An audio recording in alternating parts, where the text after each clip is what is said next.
Hello mga loves! So ayan na nga, magpapasok na at tapos na ang bakasyon. So yung mga nagbabakasyon ay magsiuwian na sa kanilang destinasyon. Masarap ang magbakasyon. Masarap sa pakiramdam, gayon din sa isipan. Pero bago magbakasyon, importanteng na pag-isipang mabuti ang lugar na pupuntahan.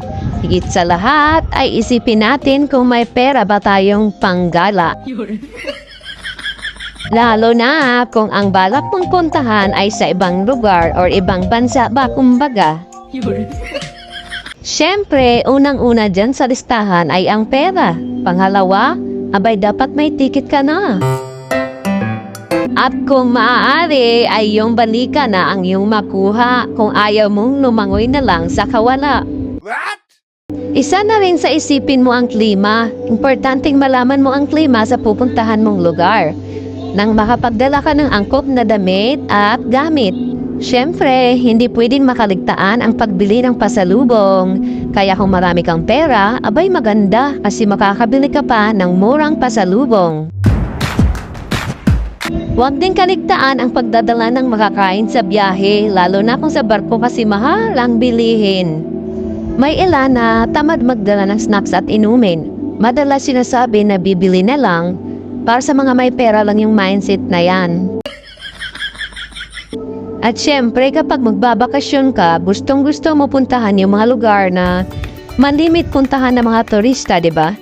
Pero yun na nga, itanong mo muna sa iyong sarili, may pera ka pa ba? O di ba? Bawat isipin, pera pa rin ang hahantungan ng usapan. Opinion at suggestion din mga loves. Para makamura sa ticket, abay kumuha malayo pa lang ang buwan o araw na gusto mong magbakasyon. Hindi yung ora-orada, week or days na lang sa kakapakukuha. Pwede naman yun, pero yun nga kung marami kang pera. Pera, pera, pera. Asan ka nga ba? Sana ako naman ang hanapin mo. Masaya ang magbakasyon. Excited pumunta sa gusto mong puntahan. Pero, huwag mo munang isipin ang pagbalik sa iyong pinanggalingan. Dahil panigurado, mapapaisip ka na lang bigla. May pera pa ba kaya ako sa aking pag-uwi? Pera, pera, pera. Thank you for watching mga loves! For today's video nga pala ay hindi pa ako nagbakasyon.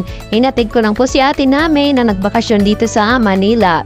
At laking pasasalamat na nakaalis na si Karina bago ang araw ng flight ng aming ate.